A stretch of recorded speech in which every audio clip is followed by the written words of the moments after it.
techniques you've got are going to be more of a hindrance than an asset if you can't adapt them to the environment. Now, in an environment like this, a pub scenario, any security professional has to assess the environment and adapt to it. Adapting means identifying other threats. Ashtrays, glasses, empty bottles all become incidental weapons. They all become ammunition in the wrong hands. So if you go escort a person out at any point, move these first. If he questions what you're doing, just going to move this away for you, mate. Just going to take the empties away, okay? So I'm constantly saying what I'm doing, and I'm going to engage him in eye contact anyway to see what level of behaviour he's giving back. Is he hostile? Is he staring? Or are his eyes glazed in any way? So we've got to assess their behavioural state. Now the thing is, he may actually be holding a glass, which he doesn't want to give up. He'll have a little bit of drink left in it. So I'm going to say, come on mate, time to go. Now notice I'm approaching from the side that he's holding the glass. I want to point out now that if I approached from the opposite side, which has actually been a common mistake for a lot of doormen, a lot of security personnel, they've come in from this angle and the glass has been thrown up into their face. There have been thousands of incidents of glassings, and a lot of it could have been removed. So we're going to approach from the side that is holding the weapon. This way, hello there mate, it's time to go. If he ignores me, be it verbal or he just says nothing, the next stage is any sudden reactions with his right arm, I'm just going to keep pressed to the table.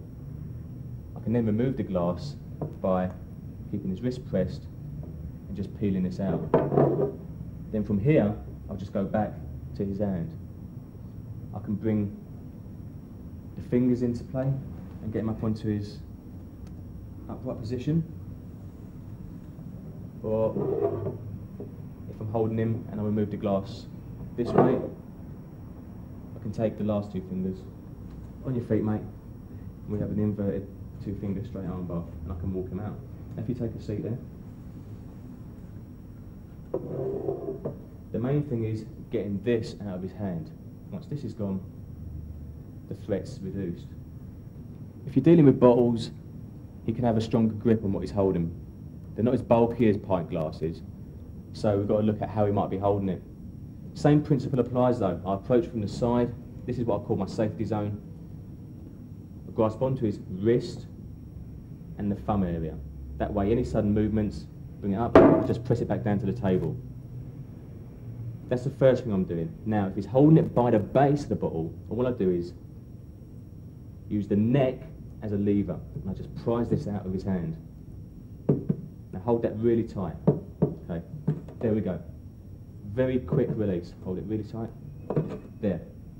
Okay, if he's holding it by the neck of the bottle, and we've got nothing to grasp, then I'm going to go for the base. Same principle applies though. I keep the wrist straight and the thumb.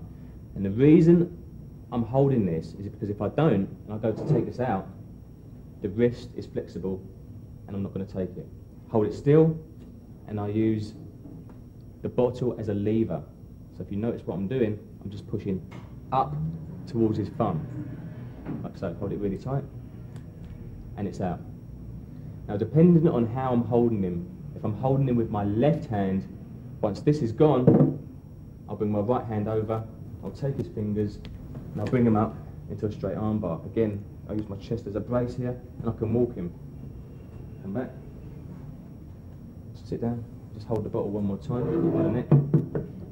If I don't hold him with my left, but I approach from the right, so I'm one hand on the shoulder, one hand here, I'll come around this way, and I'll disarm from the inside instead of the outside.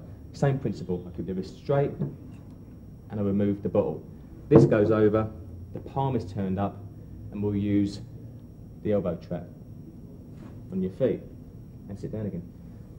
Finally, if at any point, before I get the elbow lock, he tries to get up, I can actually use my arm to keep him trapped down. It's a body trap, so I'll keep him here. Get back up again. Right, stay there, mate. All right, just stay there. Calm down. Right, and then we secure our position.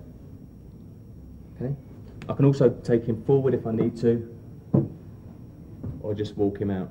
And obviously, because we can flow from one lock to the other, I can move down his arm and keep him at distance with a finger compression. Okay.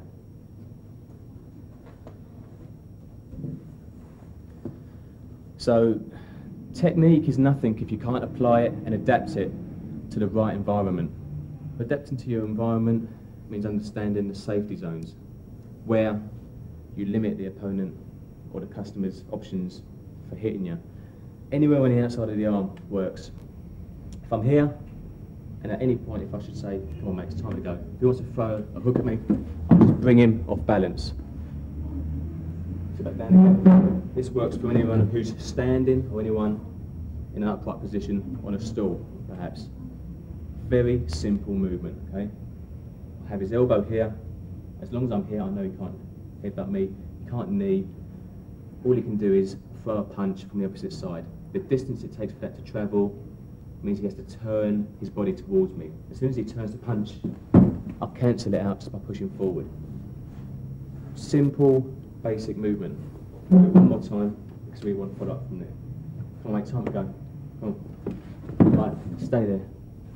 Now, from this position, I keep him pressed. I can move to an elbow restraint. This will control him for a moment.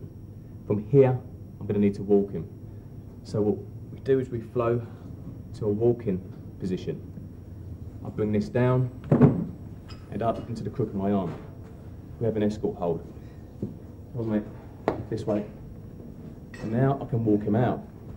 If I need to walk him upright or in any other position, I'll get the fingers. Right, there we go. Insert figure 4, this position. Okay.